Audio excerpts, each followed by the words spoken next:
Berikut adalah daftar utang Indonesia dari era Presiden Soekarno hingga Presiden Jokowi. Era Presiden Soekarno. Di bawah kepemimpinan Bung Karno, dia mewariskan utang sebesar 32 triliun. Selanjutnya ada era Soeharto.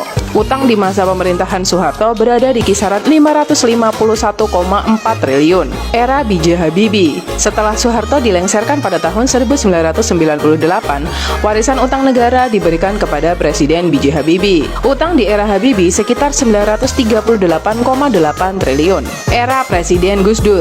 Di era pemerintahan Presiden Abdurrahman Wahid atau Gus Dur, Indonesia sempat menurunkan utang menjadi 77,2%. Saat itu utang pemerintah sebesar 1.271 triliun. Era Presiden Megawati. Di bawah kepemimpinan Presiden Megawati, rasio utang Indonesia kembali mengalami penurunan. Utang pada era Megawati sebesar 1.298 triliun. Era Presiden Susilo Bambang Yudhoyono. Setelah mendapat warisan utang sebesar 1.298 triliun, utang Indonesia justru semakin membengkak menjadi 2.608 triliun. Era Presiden Joko Widodo.